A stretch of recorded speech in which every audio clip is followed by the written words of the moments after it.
Trossard layak gantikan Martinelli di tim inti. Arsenal bergerak ke pasar Amerika berburu pemain sayap sempurna. Kieran Tierney bersiap diboyong Galatasaray. Simak informasi selengkapnya hanya di Kader Space.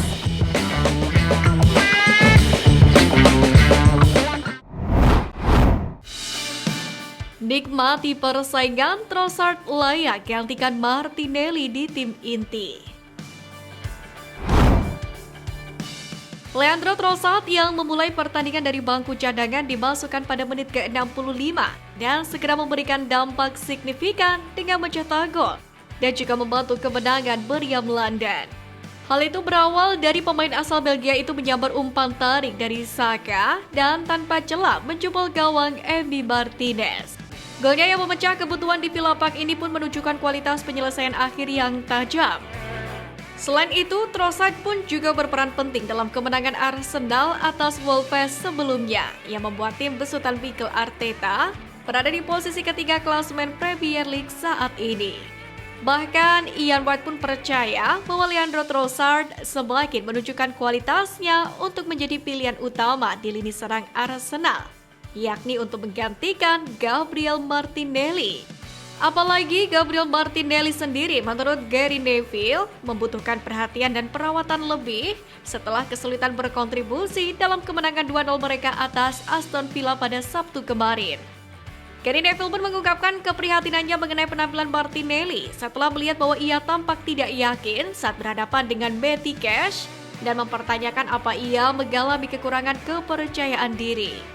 Leandro Trossard sendiri memang sungguh menjadi super sub Arsenal. Bagaimana tidak, 6 gol dari 14 golnya buat Arsenal di Liga Inggris dicetak dengan status pemain pengganti. Manajer Arsenal Mikel Arteta pun senang bukan main. Dirinya mengaku banyak berterima kasih kepada pemain berusia 29 tahun ini. Trossard sendiri memang bekerja keras untuk mendapatkan kepercayaan dari manajernya sebagai pemain inti. Akan tetapi dia memahami persaingan dalam skuad dan senang untuk memainkan peran apapun yang dibutuhkan untuk kesuksesan tim. Calafiori rebut tempat Zinchenko di meriam London. Pemain internasional Italia Riccardo Calafiori melakoni debutnya di Liga Premier bersama Arsenal pada hari Sabtu dalam kemenangan 2-0 melawan Aston Villa.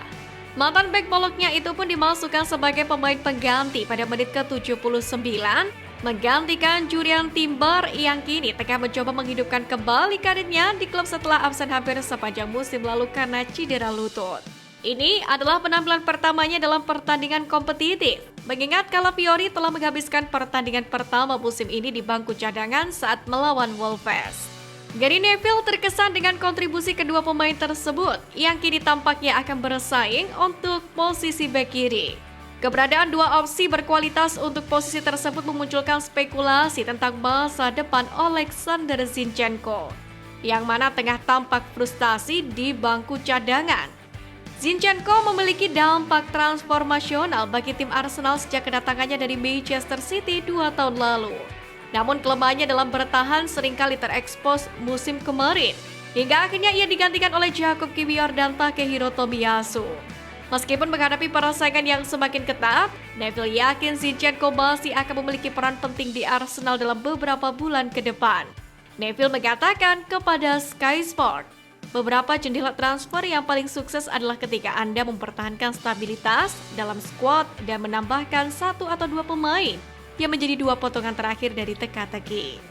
Pada 2 pertandingan melawan Villa musim lalu, bek kiri merupakan masalah, kata Neville. Arsenal bergerak ke pasar Amerika Selatan berburu pemain sayap sempurna. Arsenal ingin menambah pemain sayap, tetapi spesifikasi mereka dapat memaksa Direktur Olahraga Edu untuk menggunakan cara lapangan kiri. Namun dalam hal ini David Ornstein telah menjelaskan di The Transfer Podcast bahwa ini tidak akan menjadi misi yang mudah untuk diselesaikan. Meski begitu, ada pasar yang seringkali menawarkan barang murah.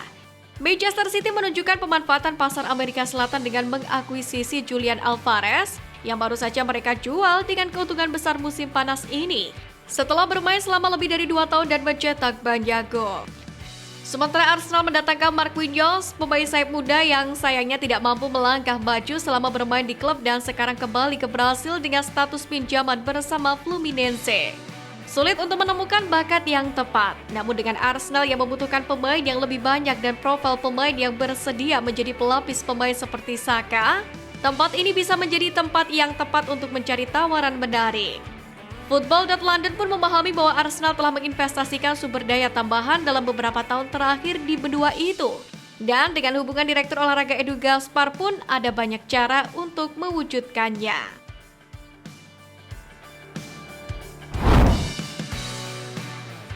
Kieran Tierney bersiap diboyong Galatasaray. Kieran Tierney kesulitan untuk mendapatkan kepercayaan Mikel Arteta dan kedatangan Ricardo Calafiori baru-baru ini akan semakin membatasi peluangnya untuk mendapatkan waktu bermain di Emirates Stadium. Tierney sendiri menghabiskan musim lalu dengan status pinjaman di Real Sociedad dan berharap bisa pindah secara permanen dari Arsenal musim panas ini. Akan tetapi, cedera yang dialaminya selama Piala Eropa telah meredam minat terhadap tanda tangannya. Meski terbatasnya pilihan untuk pindah klub, ia pun masih bisa meninggalkan Arsenal pada bursa transfer kali ini. Menurut laporan Daily Record, Galatasaray pun telah menyatakan minatnya untuk merekrut Kieran Tierney. Turki memang telah menjadi tujuan populer bagi para pemain Liga Premier yang tidak menarik minat dari liga-liga top Eropa. Dan Tierney mungkin terbuka untuk pindah. Dengan sedikitnya klub papan atas yang memburunya, bek kiri tersebut pun mungkin tergoda untuk pindah ke Turki untuk mendapatkan waktu bermain reguler. Melihat hal ini, Tierney memang sepertinya harus pergi di jendela transfer ini jika ia serius ingin mendapatkan waktu bermain musim ini. Nketiah makin dekat dengan Crystal Palace. Masa depan Eddie Nketiah di Arsenal masih belum pasti, tetapi bertahan di klub masih menjadi kemungkinannya karena beberapa klub yang berminat belum mengamankan tanda tangannya. Olympique Marseille dan Nottingham Forest pun nyaris merekrut sang penyerang, tetapi hanya beberapa hari menjelang penutupan jendela transfer, Nketiah masih berstatus sebagai pemain Arsenal dan peminat baru telah muncul. Crystal Palace yang telah memperlihatkan minat kuat di awal musim panas kini pun kembali memantau situasi. The Eagles tengah merencanakan sejumlah pergerakan transfer akhir dan merekrut striker baru merupakan salah satu prioritas mereka. Sementara menurut laporan di Daily Mail, Palace telah menghidupkan kembali minatnya terhadap Nketiah karena berupaya memperkuat opsi penyerangnya. Arsenal sendiri memang terbuka untuk melepas pemain Inggris itu pada hari-hari terakhir jendela transfer. Akan tetapi mereka tidak terburu-buru dan berharap harga yang diminta dapat dipenuhi. Alasan Mikel Arteta perkuat pertahanan dan lini tengah ketimbang merekrut penyerang. The Gunners adalah salah satu tim dengan skor tertinggi di liga. Akan tetapi mungkin yang lebih mengesankan, mereka memiliki pertahanan terbaik. Hal ini menunjukkan lini belakang dan tengah mereka solid. Dengan kebutuhan utama untuk perbaikan ada di lini serang. Tim asuhan Mikel Arteta sendiri telah dikaitkan dengan beberapa penyerang terbaik dunia sepanjang musim panas. Akan tetapi belum ada langkah signifikan yang terwujud. Memang banyak yang yakin bahwa bagian yang hilang dalam tim Arsenal yang finish kedua di Liga Premier musim lalu adalah striker kelas atas. Di sisi lain sebaliknya, Arsenal telah fokus untuk memperkuat pertahanan mereka dan akan melakukan hal yang sama dengan lini tengah mereka. Dalam hal ini, Danny Murphy pun memahami mengapa Arteta memprioritaskan penguatan area-area skuad ini. Keuntungan marginal yang dicari Arsenal adalah memiliki skuad yang dapat menggantikan kualitas dengan kualitas saat kelelahan mulai terjadi. Apa yang membuat mereka kehilangan banyak hal tahun lalu? Saat Natal ketika jadwal pertandingan menumpuk dan mereka kalah berturut-turut dari West Ham dan Fulham, tidak adil dan tidak realistis mengharapkan William Saliba dan Gabriel untuk fit dan bermain maksimal setiap minggu. Calafiori pun dapat memberikan mereka waktu istirahat. Begitu pula, kedatangan Merino berarti Martin Odegaard, Thomas Partey atau Declan Rice dapat dirotasi tanpa menurunkan standar. kata Denny Murphy.